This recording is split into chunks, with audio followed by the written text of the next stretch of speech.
गुरुर्ब्रह्मा गुरुर्विष्णुः गुरुर्देवो महेश्वरः गुरुसाक्षात् परब्रह्म तस्मै श्री गुरवे नमः।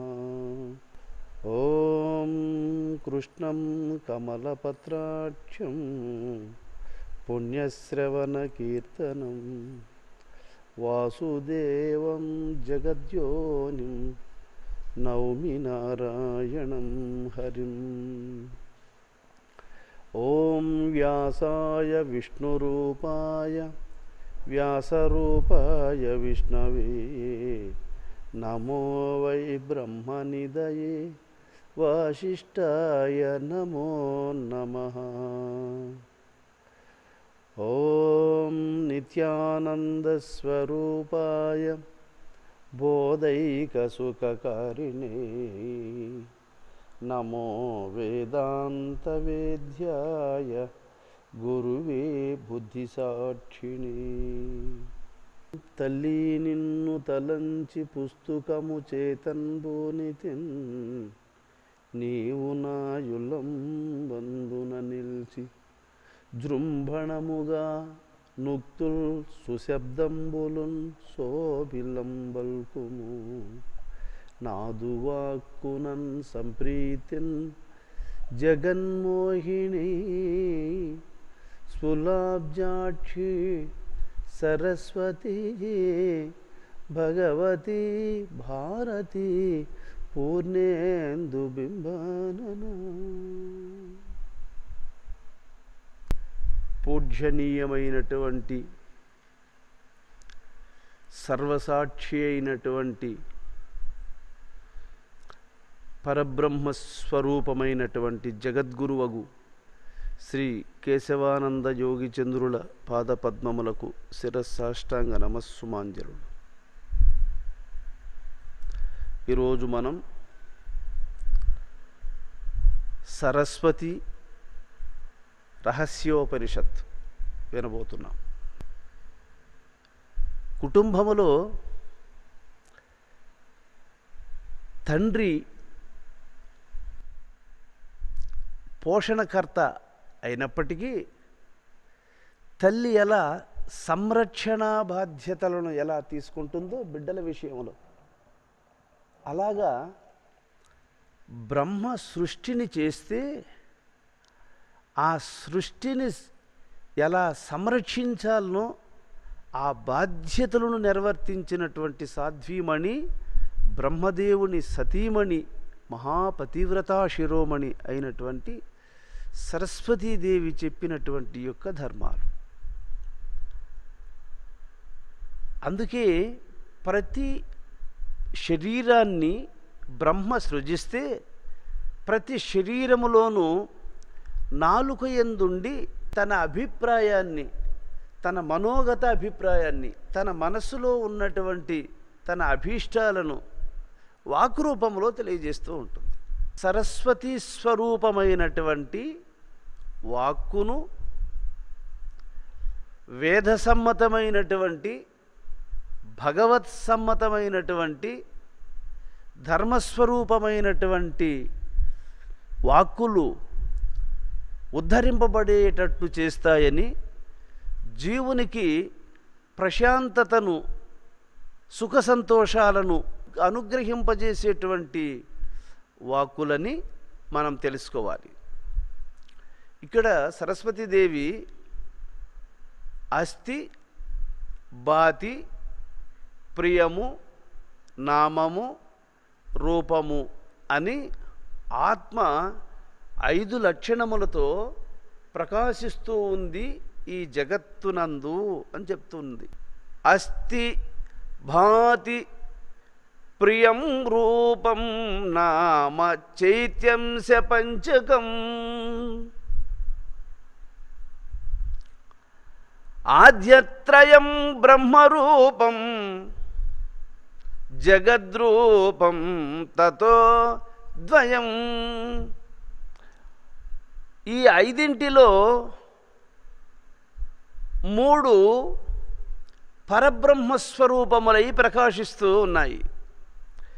ఇక రెండు జగస్వరూపమై ప్రకాశిస్తూ ఉన్నాయని చెప్తూ ఉంది. జగత్తు అంటే కంటికి కనబడుతూ ఉన్నటువంటి స్వరూపాలన్నీ రూపము, నామము. దీనికి ఒక స్వరూపం ఉంది కాబట్టి దీనికి ఒక పేరుంది, మైకు అని.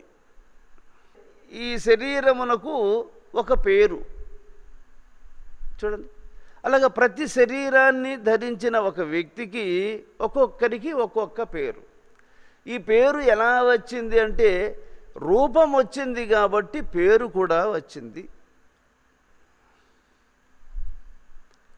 అందువల్ల రూపము, నామము ఇవి రెండు జగత్స్వరూపాలు అంటాడు. ప్రపంచములో ధరింపబడిన స్వరూపము, పిలువబడుతున్నటువంటి స్వరూపము.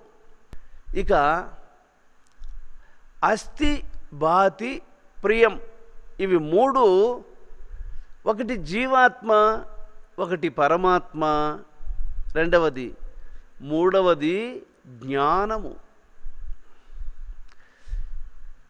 మొదట జీవాత్మని చెప్పాడు, మధ్యలో పరమాత్మని చెప్పాడు, చివర జ్ఞానాన్ని చెప్పాడు. ఇప్పుడు మనము ఈ అన్నింటినీ తెలుసుకోవడానికి జ్ఞానం పొందాలి. తర్వాత జీవుడనగా ఎవడు, ఏ స్థితి గలవాడు జీవుడు అని గుర్తించాలి.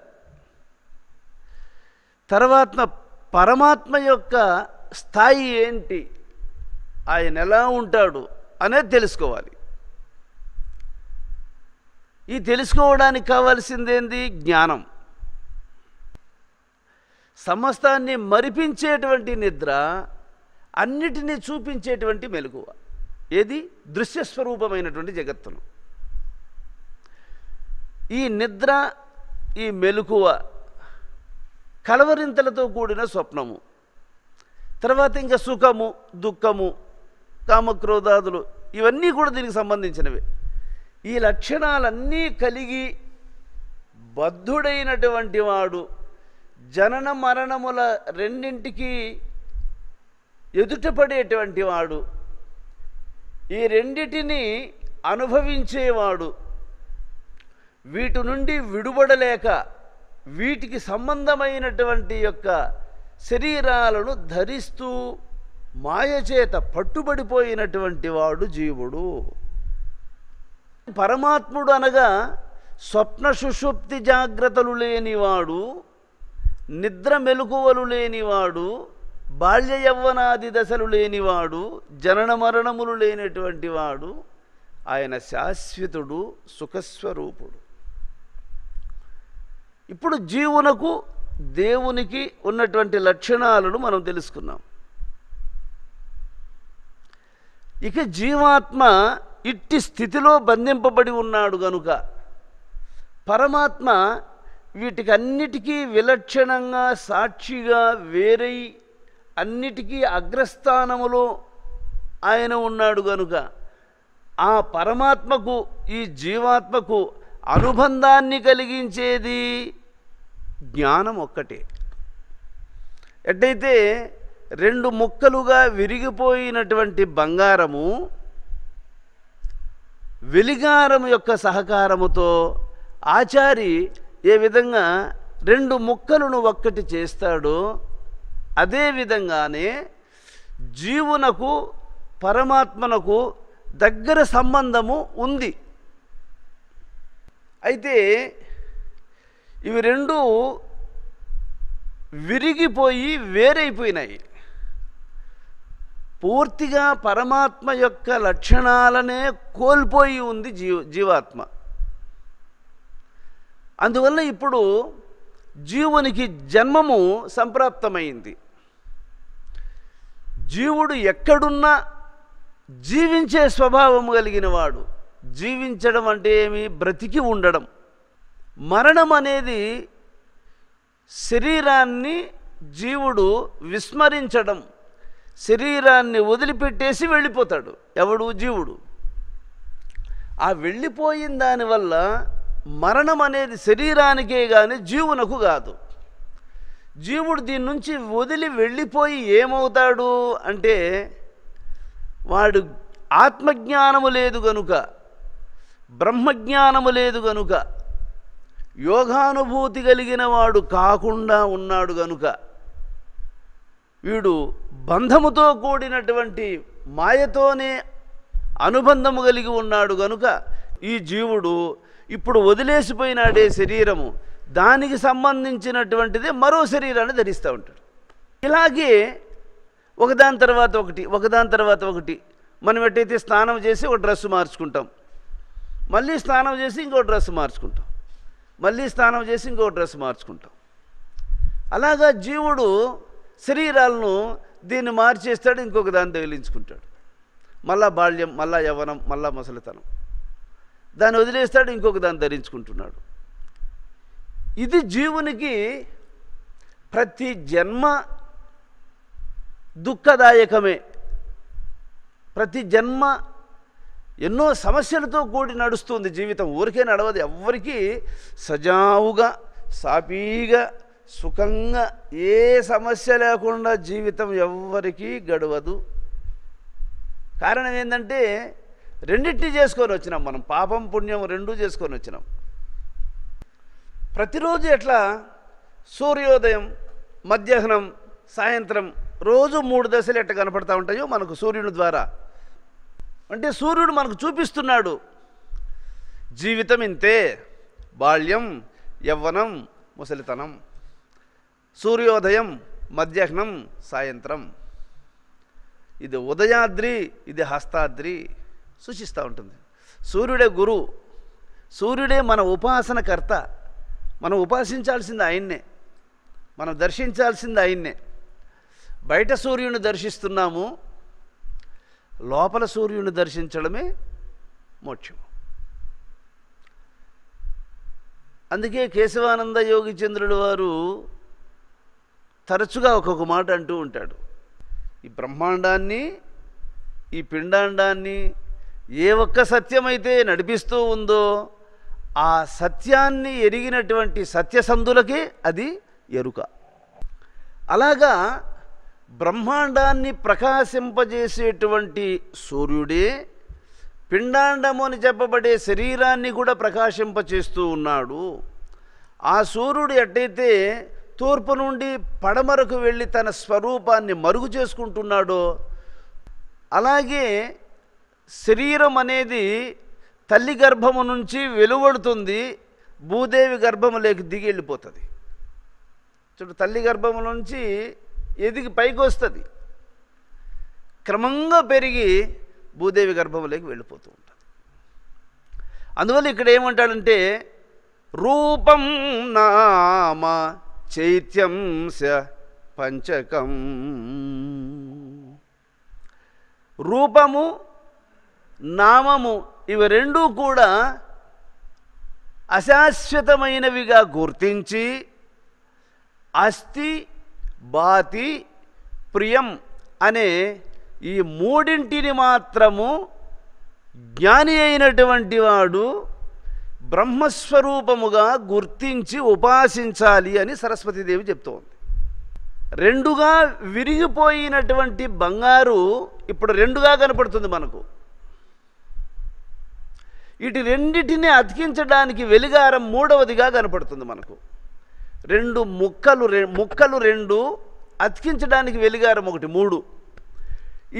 ఈ రెండింటి మధ్యలో ఆ వెలిగారాన్ని పెట్టి అతికించినప్పుడు రెండూ ఒక్కటైపోతాయి. మూడవది అదృశ్యం అవుతుంది. వెలిగారం మళ్ళీ ఉండదండి ఆ జాయింట్లో.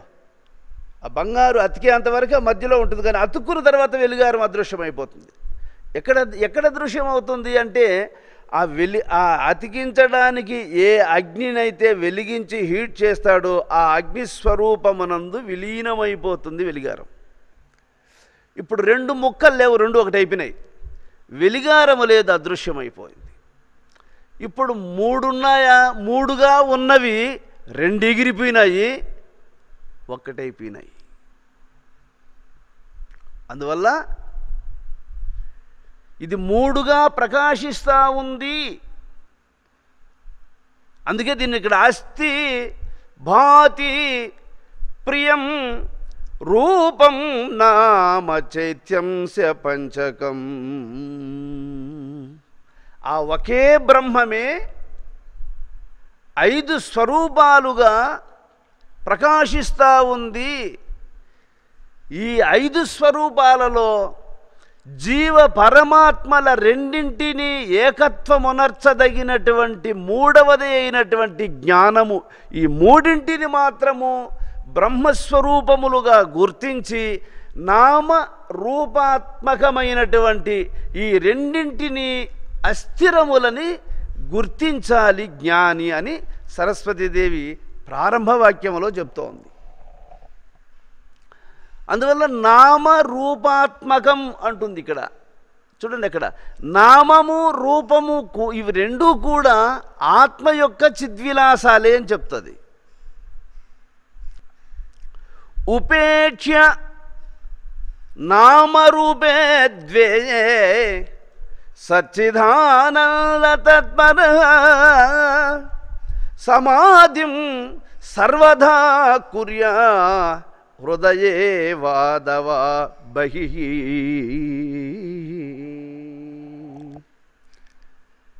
విజ్ఞుడైనటువంటి మహాత్ముడు నామరూపముల రెండిటినీ తన మనస్సు నుంచి తొలగించాలి. ఈ నామ రూపముల రెండిటి పట్ల ఉన్న భ్రాంతిని మనస్సు నుంచి తొలగించాలి అంటాడు.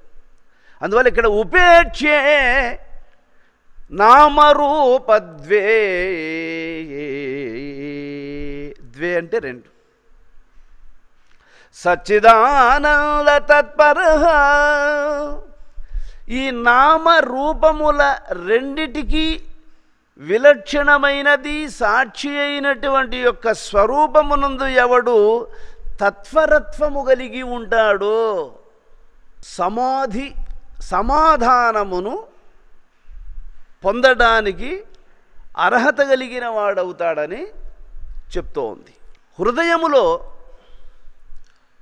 ఏ స్వరూపాన్ని ఏ నామమును భావన చేసినప్పటికీ రూపమునకు ఆధారమైనది, నామమునకు మూలమైనది ఏది అని తెలిసి భావమునందు ఈ రెండింటికి మూలమైనటువంటి యొక్క సత్యాన్ని దృష్టియందు హృదయములో ప్రతిష్ఠించుకున్నటువంటి మహాత్ముడు నామరూపాత్మకం, నామరూపములు రెండిటికి ఆత్మసాక్షిగా ఉన్నదని తెలుసుకొని భావమునందు తృప్తిని పొందుతాడు. సవికల్ప నిర్వికల్ప సమాధి ద్వివిధో హృది దృశ్య శబ్దానుభేదేన సవికల్ప పునర్ద్విధ. హృదయములో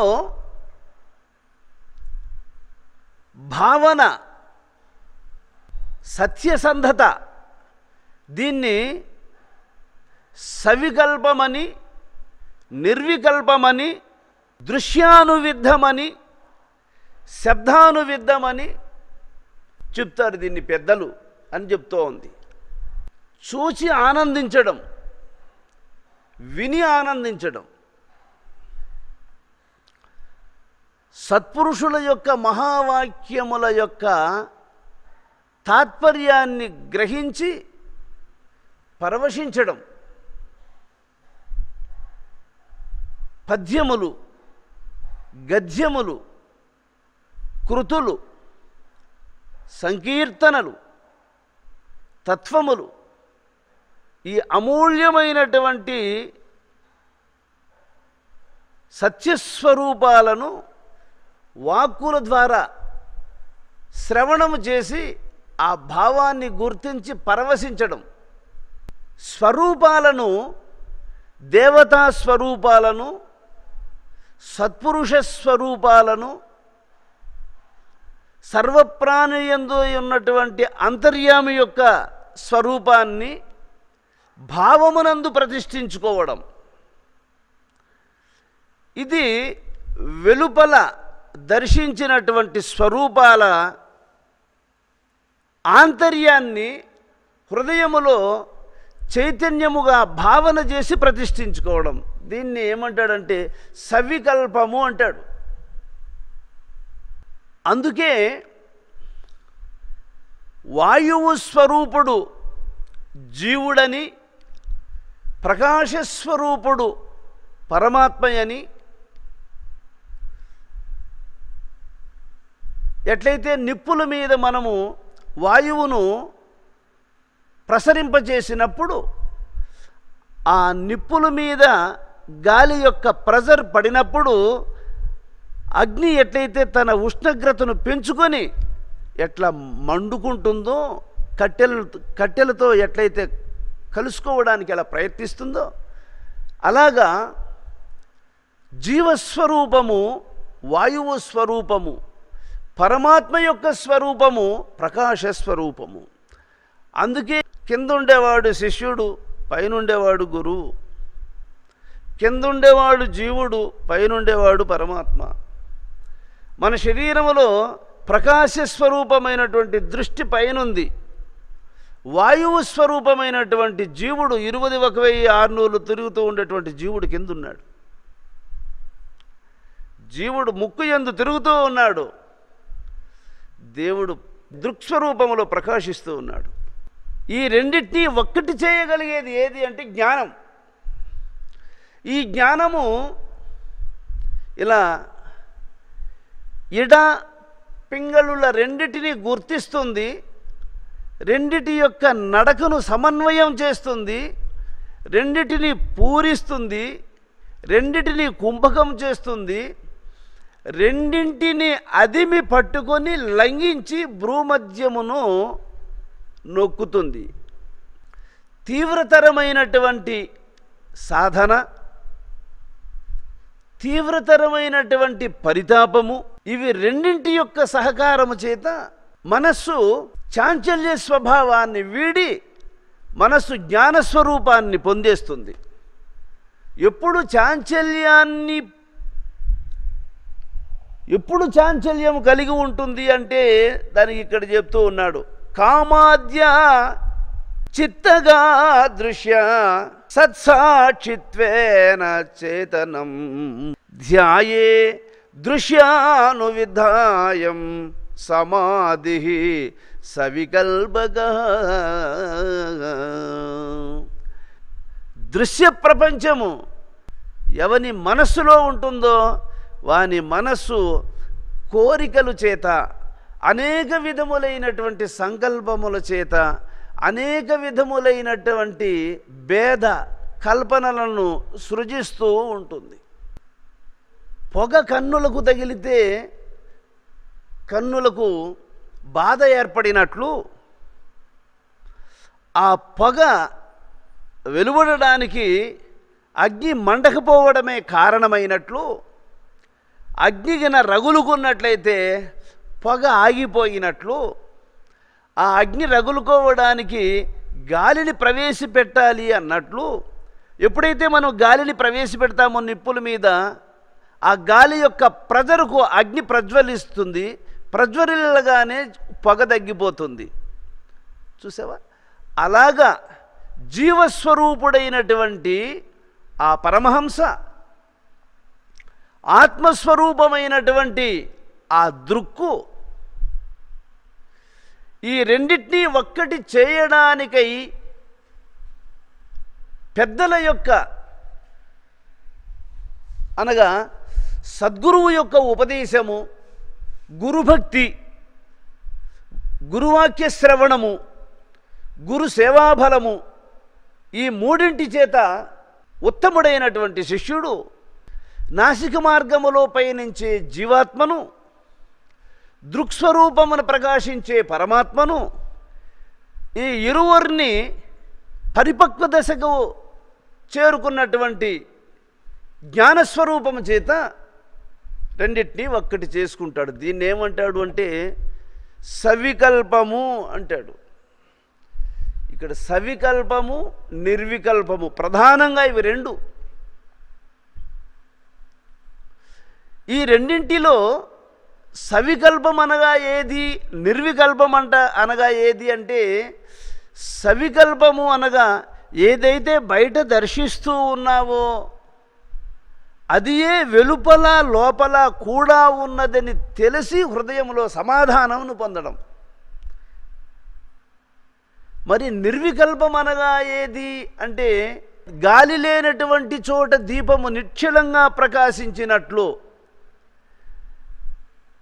ఆ బ్రహ్మస్వరూపము నీ యందు ప్రకాశించడమే. ఆ ప్రకాశ స్వరూపాన్ని దర్శించేవాడొక్కడున్నాడు, వాడే జీవుడు, జ్ఞాని అయినటువంటి జీవుడు, ఉత్తమోత్తమమైనటువంటి ప్రజ్ఞానస్వరూపుడైనటువంటి జీవుడు, ముక్తుడైనటువంటి జీవుడు. ఇక బంధరహితమైనటువంటి స్థితిని పొందినటువంటి వాణ్ణి ఇక్కడ జీవుడు అనడానికి లేదు. ముక్తుడు గనుక పరమాత్మ స్వరూపముతో సమానమైనటువంటి స్థితి గలవాడని సరస్వతీదేవి చెప్తూ ఉంది.